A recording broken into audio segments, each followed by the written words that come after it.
पाकिस्तान के नए पापा अभिषेक शर्मा अब ओडीआई क्रिकेट में भी आने वाले। अब किसकी जगह खाने वाले हैं वो तो हम आपको नहीं बता सकते, लेकिन इतना बता सकते हैं कि पाकिस्तान के सामने अभिषेक शर्मा ने जो कुछ किया उसके बाद अब दुनिया को वो सदमा देने वाले हैं। वैसे अभिषेक शर्मा जब से आए हैं तब से जो कुछ वो कर रहे हैं वो दुनिया के समझ से परे है, क्योंकि उनका राइज ये बताता है कि यार एक खिलाड़ी जो अद्भुत, अविश्वसनीय, अवर्णनीय, कल्पनीय होता है वो बेहतर से बेहतरीन खिलाड़ियों को करियर में खा सकता है। मतलब to be very honest, I am a big fan of Yashasvi Jaiswal. मुझे लगता था कि जायसवाल जनरेशनल टैलेंट है, तीनों फॉर्मेट के लिए सबसे बड़े खिलाड़ी है। जायसवाल दुनिया के किसी भी देश में खेल रहे होते वो उस देश के टॉप प्लेयर में से एक होते, लेकिन अभिषेक शर्मा ने जायसवाल को इंडियन टीम से वैसे ही बाहर कर दिया जैसे बीते मैच में पाकिस्तान को बाहर कर दिया। जायसवाल सोच रहे होंगे कि हम करें तो करें क्या, और यही सोच रहे होंगे रोहित विराट भी, क्योंकि Rohit Sharma, Virat Kohli 2027 ODI world cup पर नजर बनाए हुए हैं। लेकिन अगर अभिषेक शर्मा की एंट्री ओडीआई क्रिकेट में होती है और ऑस्ट्रेलिया के सामने उन्हें खिलाया जाता है, मौका दिया जाता है और उनका बल्ला चल जाता है, तो यकीन मानिए इंडियन क्रिकेट में काफी बदलाव हो सकते हैं। आई am a big fan of Rohit Sharma, Virat Kohli. मैं चाहता हूं कि 2023 वर्ल्ड कप में जो नहीं हो पाया, वो जो ट्रॉफी रोहित बगल से देख के निकल गए थे, वो 27 में उन्हीं दोनों के हाथ में मिले। लेकिन at the same time I also feel कि यार अभिषेक में एक्सेप्शनल टैलेंट है। एक ऐसा इंसान जो क्रिकेट मैच को खड़े खड़े बदल सकता है, एक ऐसा इंसान जिससे मैं उम्मीद कर सकता हूं कि वो किसी भी दिन वनडे क्रिकेट में 200 मार सकता है, पावर प्ले में तबाही मचा सकता है।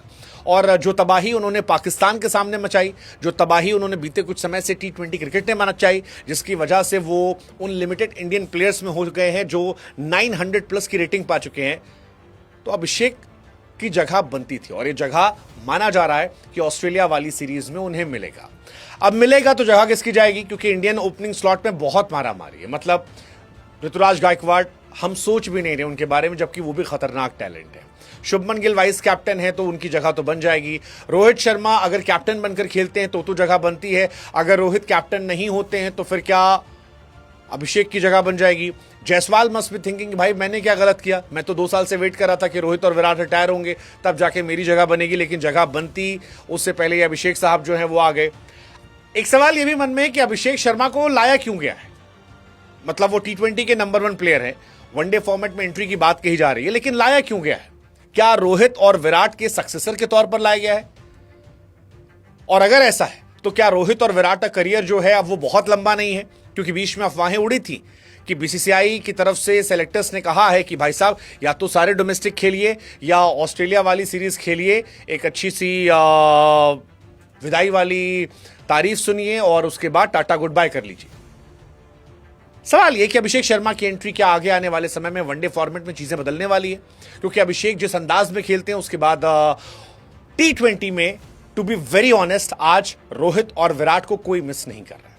हो सकता है कुछ डाई हार्ड फैंस हों जो मिस कर रहे हो, बट अभिषेक ने पुरानी नॉस्टैल्जिया से हमें आगे निकाल दिया, भविष्य की सुनहरी उम्मीदें दिखा दी। और ये इसलिए क्योंकि वो जनरेशनल टैलेंट है, वो टैलेंट है जो आपको फ्लैम्बॉयंट इमेज में एक सुखद एहसास कराता है, जिसकी बैटिंग देखने में मजा आता है। आप याद कीजिए एक जमाना था, विराट साहब बैटिंग करते थे, हमें आनंद आता था। रोहित बैटिंग करते थे, आनंद आता था। उससे पहले धोनी थे, उनकी बैटिंग देखने के लिए हम टीवी ऑन करते थे। आज अभिषेक की बैटिंग देखने के लिए हम टीवी ऑन करते हैं, और ये बहुत कम समय में। अभिषेक ने बहुत कम समय में T20 में नंबर 1 की जगह बना ली है। अब वो नंबर 1 T20 में है तो लाजमी है कि उन्हें ओडीआई में मौका मिलेगा।